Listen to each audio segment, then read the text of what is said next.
매일 행복합니다. 얼굴을 공개하니까.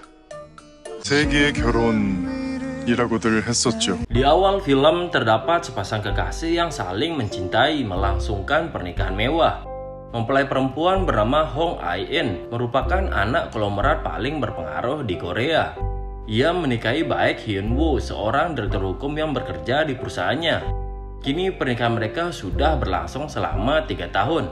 Layaknya publik banyak yang penasaran dengan hubungan kedua pasangan dengan status yang berbeda tersebut. Saat diwawancarai oleh wartawan, mereka ditanyai tentang kehidupan pernikahan mereka. Hyun-woo menjawab dengan santai, sedangkan Ha-in menjawab dengan sedikit arogan. Sepertinya hubungan pernikahan mereka selama ini kurang berjalan dengan baik. 함께인 기분이 어떠냐고요? 같이 밥을 먹고 물론 눈을 뜨고. Pertemuan mereka berawal dari Ha-in yang bersikap ceroboh saat di kantor. Karena tidak mengetahui mengoperasikan mesin fotokopi, Ha-in memukul-mukul alat tersebut. Hyun-woo berusaha menasihatinya karena sikapnya yang kaku dan ceroboh. Hyun-woo khawatir Ha-in akan dimarahi atau dipecat dari perusahaan. Waktu demi waktu berlalu. Ketika di luar sedang hujan, Hyun-woo dengan perhatian memberikan payungnya untuk Ha-in secara tiba-tiba. Ia menceritakan tentang keluarga dan kehidupan pribadinya. Diketahui Hyun-woo merupakan lulusan dari SNU. Ia merupakan kebanggaan di desa Yeongduri. Keluarganya merupakan orang terkaya dan dihormati di desanya. Hyun-woo mengatakan jika wanita pilihannya di masa depan akan ia jaga dan tak perlu membiarkannya untuk bekerja. Semua yang Hyun-woo katakan tak lain ialah bermaksud untuk menyatakan perasaannya dan melamar Ha-in. 좋아서 그래요.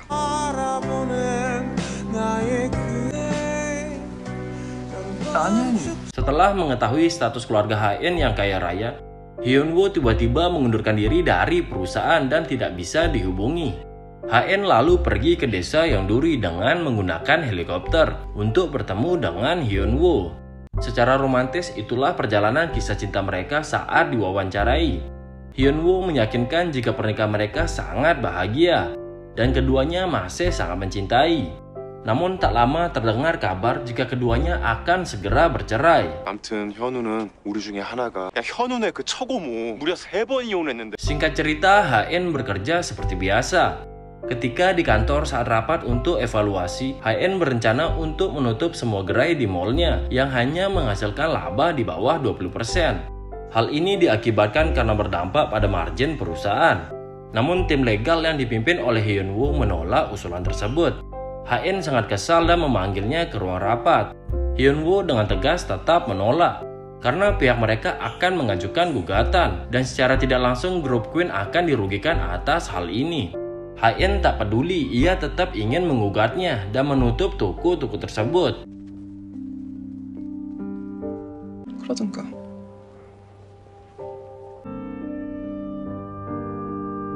Atas kejadian ini hubungan mereka semakin renggang. Seluruh keluarga Ha-in melakukan rapat keluarga.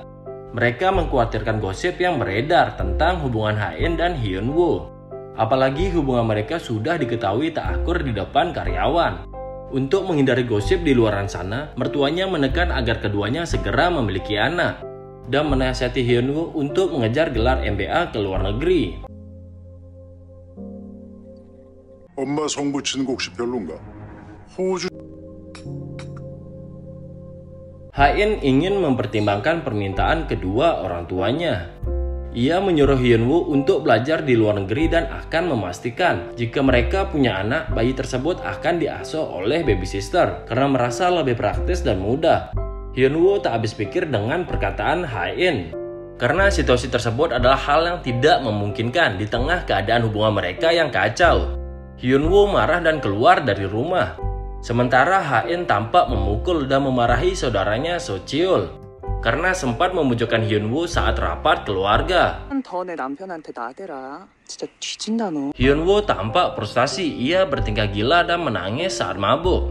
Hyun-woo sangat bimbang tentang keputusannya mengenai rencana perceraiannya dengan Ha-in. Di samping itu, wartawan terus mengutip Hyun-woo yang terus kepo tentang pribadinya.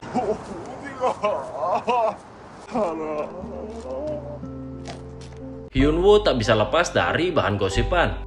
Diketahui ia selalu membereskan kekacauan di keluarga Hae-in, termasuk dengan mertuanya.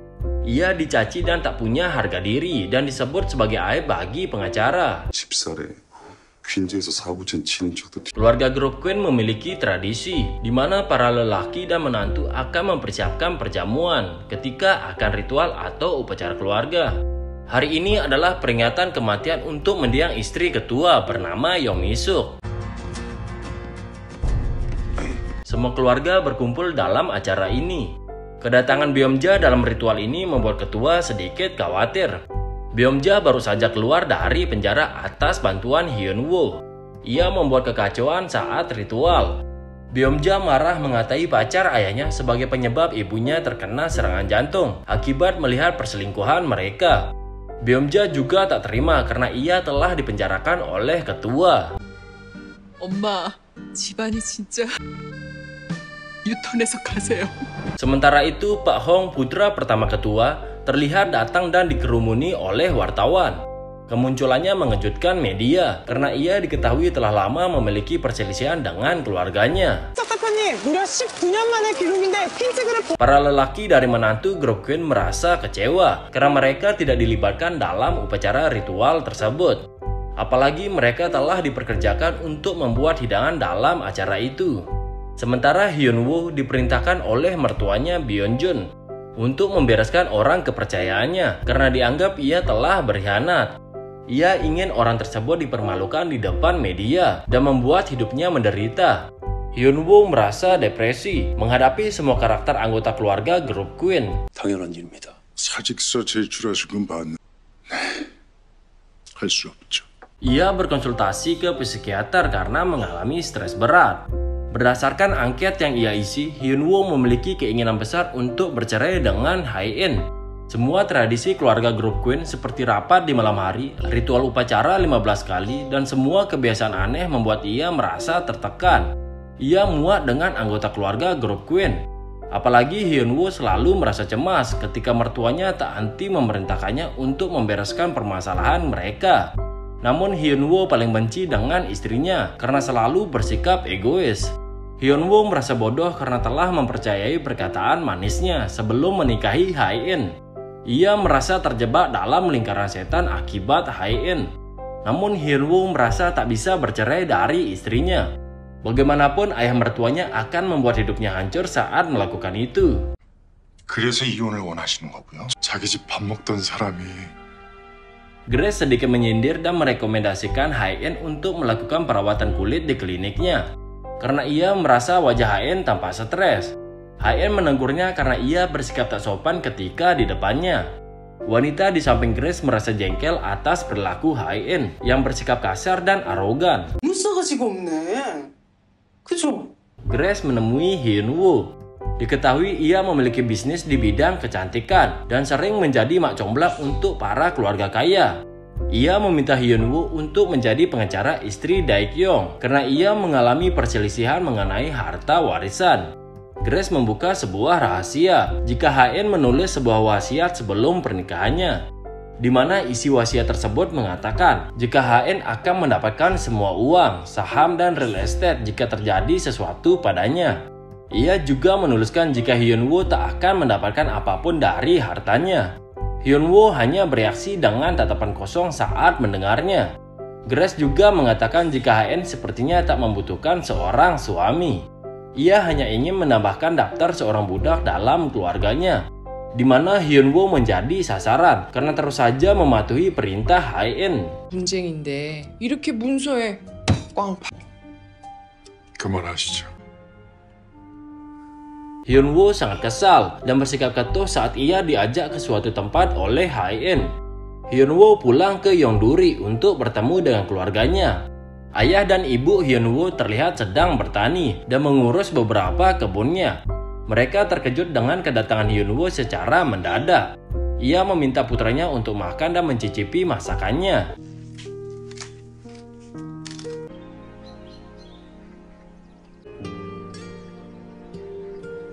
Miseon menginterogasi Hyun-woo karena ia tak datang saat perayaan ulang tahun ayahnya ke 60 tahun. Hyunwoo memberikan alasan, karena itulah ia bertekad untuk menceraikan Hae-in. Hyunwoo merasa tak tahan dengan pernikahannya yang tak bahagia. Orang tuanya menasihati Hyunwoo jika dalam pernikahan sangat wajar ketika mengalami kesulitan. Namun Hyunwoo masih tetap dalam pendiriannya untuk bercerai dengan Hae-in.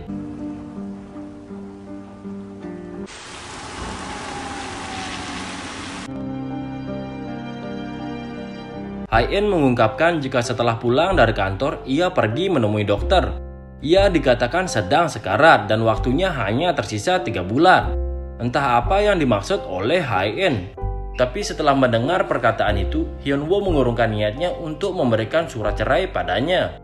Hyunwoo menjelaskan jika ia hanya ingin meminta maaf. Ia berjanji untuk memperlakukannya lebih baik. Hyunwoo terlihat menangis. Ia mengatakan jika dirinya begitu mencintai Hae-in. Perubahan drastis akan sikap Hyunwoo ini membuat Hae-in merasa terharu sekaligus kebingungan. Kilas balik ketika mereka telah melakukan perayaan selepas pernikahan, Hyunwoo dan Hae-in membuat sebuah video manis, di mana dalam video tersebut mereka berjanji untuk bahagia saling menjaga dan selalu menyayangi satu sama lain. 백현우랑 함께. 우리 혜인이만 옆에 있으면 되니까. 착하게. 아니 무리하지 마. 내가 말할게. 구급차 좀 불러주세요. 같이 죽을래? 어?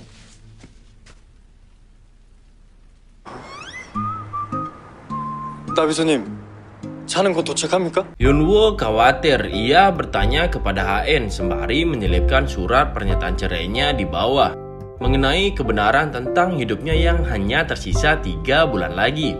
Saat itu Hae-in menceritakan kronologi yang saat ini ia alami dan mengetahui penyakit yang dideritanya. Bahwa ketika Hae-in mencoba untuk mengajak Hyunwoo ke rumah sakit bersamanya, namun ia kecewa karena Hyunwoo membentak dan menolak untuk mengantarnya. Hae-in pun pergi sendiri ke rumah sakit. Dan ketika sedang berada di lobi, penyakit Hae-in mulai bereaksi, di mana penglihatannya sudah terlihat kabur. Ia hanya mengingat jika dirinya terakhir kali berada di lobi rumah sakit. Namun tiba-tiba saat kembali normal, Hae-in sudah berada di dalam ruangan dokter.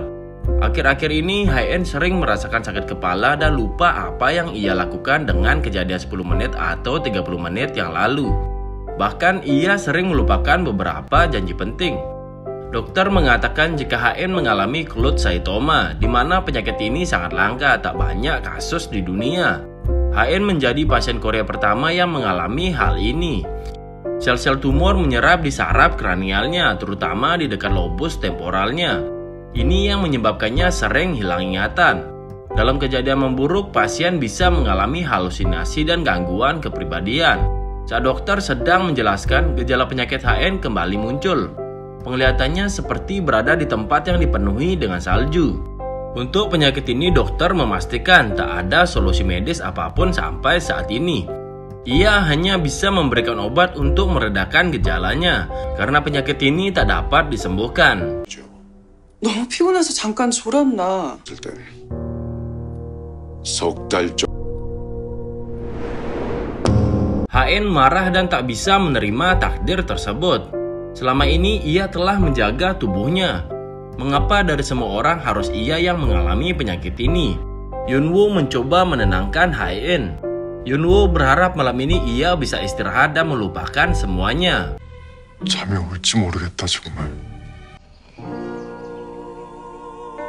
Hyunwoo tak mengerti dengan emosinya, karena ia mulai berpikir jika dirinya tak perlu bersusah payah untuk bercerai dengan Hae-in, karena ia akan berpisah dengannya dalam waktu 3 bulan. Perasaan senang ini memang sangat tak pantas. Ia mencoba untuk memperlihatkan raut sedih dan menangis, untuk mempersiapkan diri apabila umur Hae-in benar 3 bulan lagi.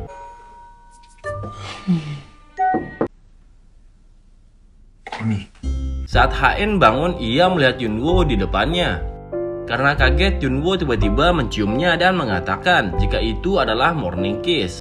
Hae-in kecewa karena Hyunwoo terlihat tidur nyenyak dan terpancar bahagia.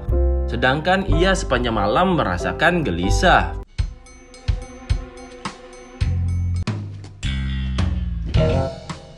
HN meminta Yunwoo untuk merahasiakan penyakit ini dari keluarganya. Ia menganggap keluarganya akan mengusirnya dan mengincar seluruh asetnya. Ia pastikan hal itu tak akan terjadi. Sochul melaporkan kepada kakeknya jika bisnis peluncuran kopi organik telah gagal mencapai kesepakatan. Ketua tak terima akan hal ini. Sochul tak becus dalam melakukan hal apapun. Bahkan tanpa bantuan Yunwoo saat itu, ia akan kehilangan uang 8 miliar won. Amarah ketua membuat ia mengalami serangan panik dan tak sadarkan diri.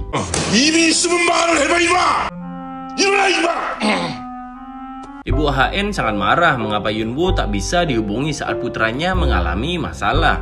Ia juga menyalahkan HN terkait masalah yang dialami oleh Sochul. Ketika HN mengatakan jika ia memiliki masalah yang lebih serius dibandingkan saudaranya itu, ibunya tampak tak peduli dan seolah mengabaikannya.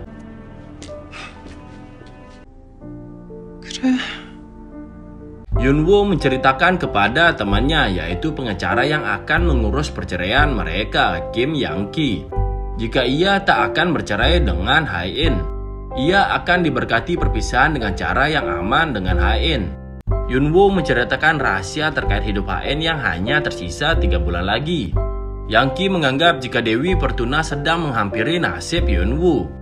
Ia menasihati Yunwoo di mana dalam waktu singkat itu ia harus memikat HN supaya membatalkan surat wasiatnya agar mendapatkan pasraya Queen dan semua asetnya. 하늘은 결국 네 편인 거잖아. 이제부터 석 달 안에 네 와이프가. Sepertinya Yunwoo mempertimbangkan nasihat tersebut. Ia mulai bersikap romantis kepada HN.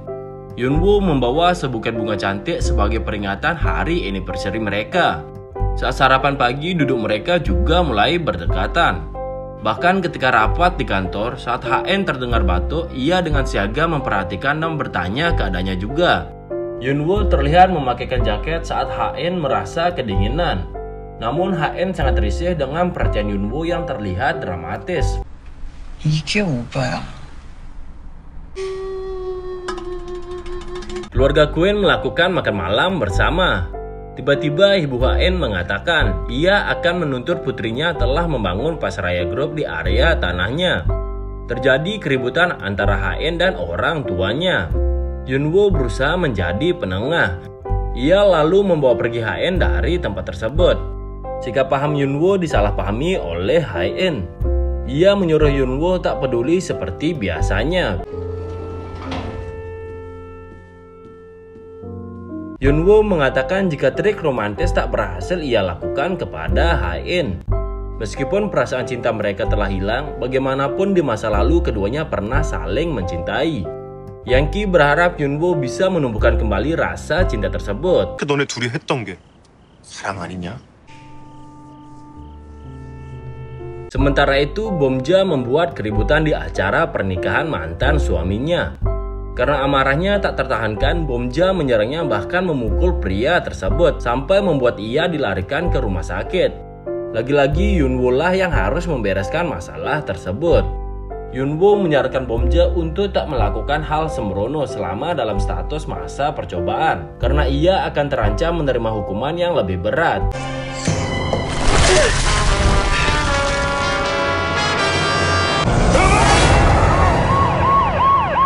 Ketua sangat khawatir dengan emosi yang dimiliki oleh Bomja. Bagaimanapun saat ini ia telah berusia 50 tahun dan harus lebih bijaksana. Bomjun menasihati Sonhwa. Ia berharap agar istrinya tak terlalu kejam kepada HN. Ia tak ingin Sonhwa terus dihantui oleh masa lalu mengenai kematian Suwan. Bagaimanapun kematiannya bukan diakibatkan oleh HN. Sonhwa mengerti, namun ia merasa dirinya selalu dihantui kejadian menyedihkan dan menyakitkan itu setiap waktu. Jadi jangan berharap sikapnya bisa berubah kepada HN.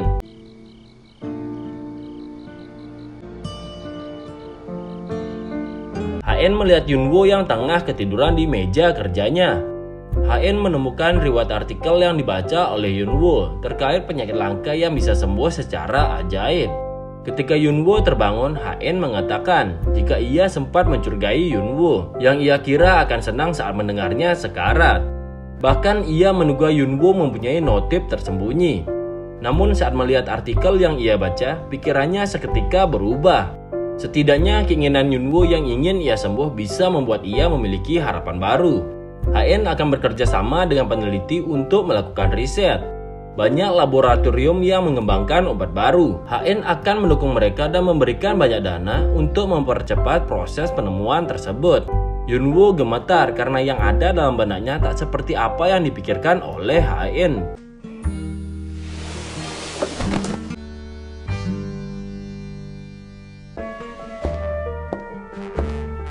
HN menghadiri acara perjamuan Hersina. Diketahui dalam acara tersebut akan dihadiri oleh beberapa investor terkenal seperti David dan Herman. Kabarnya mereka memegang kendali atas minyak di Timur Tengah.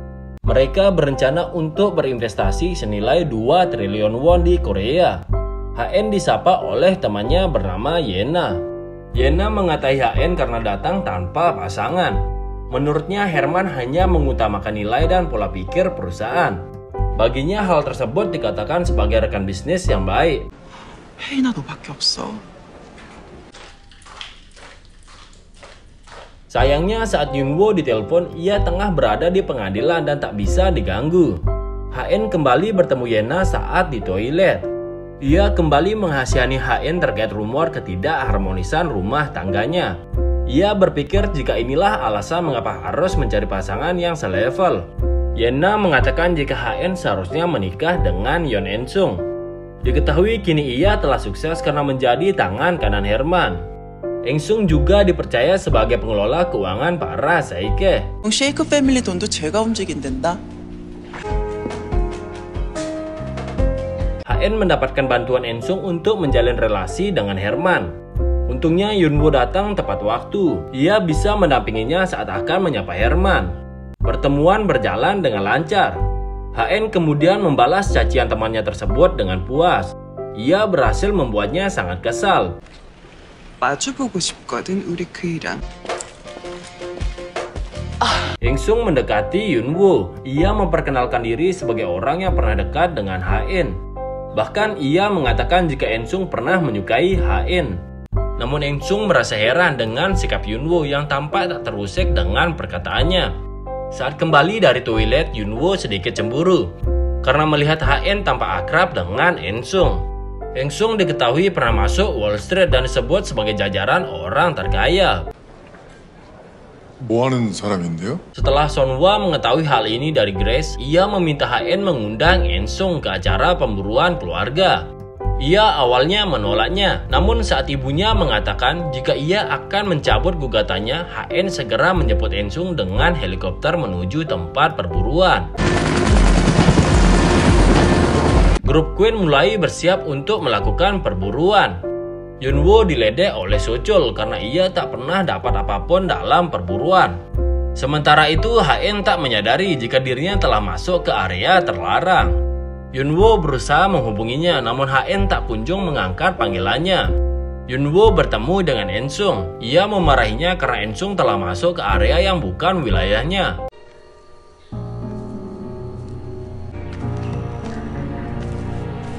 HN tampak dalam kondisi yang kurang fit, penyakitnya kambuh. Ia kembali mengalami halusinasi. HN tiba-tiba melihat hewan buas di depannya. Ia kebingungan karena ia mengalami beberapa recall memori di masa lalu. Saat hewan buas itu akan menyerangnya, Yunwoo dengan sigap menembaknya dan berhasil melindungi HN.